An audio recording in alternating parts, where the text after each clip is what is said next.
హైదరాబాద్లోని బాబు జగ్జీవన్ రామ్ భవన్లో గురుకుల విద్యార్థులకు బహుమతుల ప్రదానోత్సవ కార్యక్రమంలో సీఎం రేవంత్ మాట్లాడుతున్నారు. ఇప్పుడు ఆ లైవ్ చూద్దాం. ప్రజాస్వామిక దేశంగా భారతదేశంలో హైదరాబాదు రాష్ట్రాన్ని విలీనం చేయడంలో వారు అత్యంత క్రియాశీలక పాత్ర పోషించారు. వారి స్ఫూర్తిని కొనసాగించడానికి తెలుగు యూనివర్సిటీకి సురవరం ప్రతాప్ రెడ్డి గారి పేరు పెట్టుకోవడం జరిగింది. అదేవిధంగా నిజాంలు రజాకర్లను ఘడీల దొరలను ఎదురించి నిలబడ్డ వీర వనిత చాకలి ఐలమ్మ స్ఫూర్తిగా యూనివర్సిటీకే మహిళా యూనివర్సిటీ కోటిలో మహిళా యూనివర్సిటీకి వీరవనిత చాకలి ఐలమ్మ పేరు పెట్టుకొని ఆ పోరాట స్ఫూర్తిని తాడిత పీడిత వర్గాలకు గొంతుకై పోరాటానికి స్ఫూర్తినిచ్చిన చాకలి ఐలమ్మ పేరు ఈరోజు మహిళా యూనివర్సిటీకి మనం పెట్టుకోవడం జరిగింది.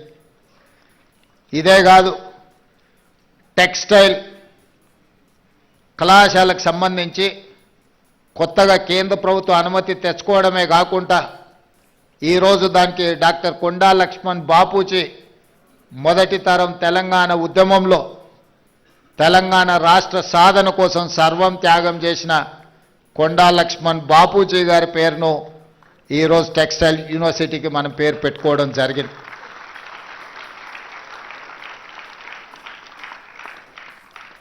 ఈరోజు ఈ అంశాలను అన్నింటిని కూడా మీ ముందు ప్రస్తావించడానికి ప్రధానమైన కారణం సమాజంలో రుగ్మతలను తొలగించి అసమానతలను తొలగించి సమసమాజాన్ని నిర్మించాలనుకుని ప్రజల కోసం పాటుపడ్డ వాళ్ళు చరిత్రలో శాశ్వతంగా నిలిచిపోతారు. వాళ్ళ స్ఫూర్తితోని ఈ ప్రభుత్వం ఇందిరమ్మ రాజ్యం ఏర్పడ్డది.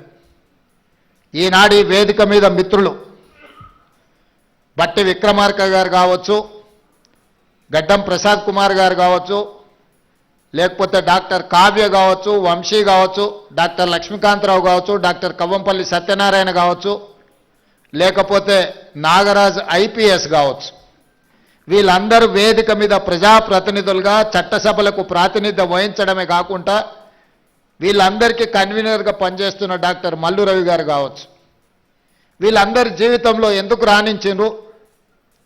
ఈరోజు చిన్న వయసులోనే వంశీ ఎంపీ కావడము, కావ్య డాక్టర్గా రాణించడమే కాకుండా ఈరోజు పార్లమెంట్ సభ్యురాలుగా ప్రాతినిధ్యం వహిస్తున్నదంటే దీనికి ప్రధానమైన కారణం ఈ దేశానికి స్వతంత్రం ఇప్పించిన కాంగ్రెస్ పార్టీ, పండిత్ జవహర్లాల్ నెహ్రూ గారు మొట్టమొదటి ప్రధానమంత్రిగా ఈ దేశ ప్రజలు పరిపాలన చేసుకోవడానికి అవసరమైన రాజ్యాంగాన్ని రచించుకోవడానికి డాక్టర్ బాబాసాహెబ్ అంబేద్కర్ గారి నాయకత్వంలో ఈ రాజ్యాంగాన్ని దేశానికి అందించడం జరిగింది.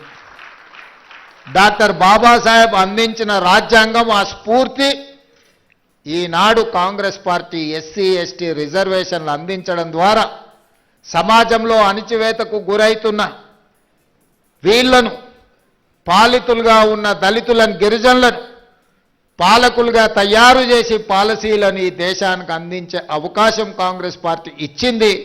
అందుకే వీళ్ళు చదువుకొని విద్యలో, ఉద్యోగాలలో, వృత్తి నైపుణ్యంలో కాంగ్రెస్ పార్టీ అందించిన రిజర్వేషన్లను అందిపుచ్చుకొని డాక్టర్లుగా, ఐపీఎస్లుగా, ప్రజాప్రతినిధులుగా ఈరోజు ఈ సమాజంలో రాణించి ఈరోజు ఈ వేదిక మీద నిలబడి మీకు ఆదర్శంగా మీ ముందు నించున్నారు.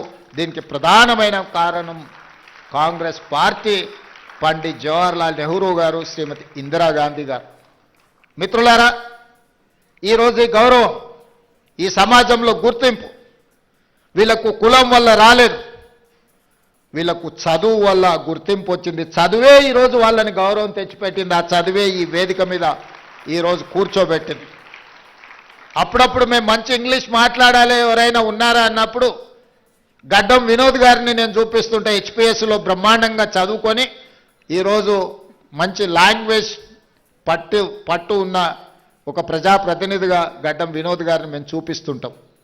వీటన్నిటికీ కారణం జీవితంలో మొదటి సక్సెస్ చూసిన ఈరోజు ఎస్ఎస్సి కావచ్చు, ఐఐటి కావచ్చు, ఎన్ఐటి కావచ్చు, లేకపోతే నీట్లో రాణించిన ఈ పిల్లలందరికీ ఒక విషయం అర్థం కావాలి, మీరు మా పిల్లలు, ఈ సమాజంలో భాగస్వాములు. రేపు ఈ తెలంగాణ సమాజం పునర్నిర్మించాలంటే, తెలంగాణ సమాజంలో పునర్నిర్మాణంలో మీరు భాగస్వాములు కావాలి. మీరు రాణించాలంటే మీరు చదువులో నైపుణ్యాన్ని ప్రదర్శించాలి. ఈరోజు ఉన్నత శిఖరాలకు మీరు ఎదగాలి అని అంటే చదువు ఒక్కటే మీకు లక్ష్యంగా ఉండాలి అనేదే నా యొక్క సూచన.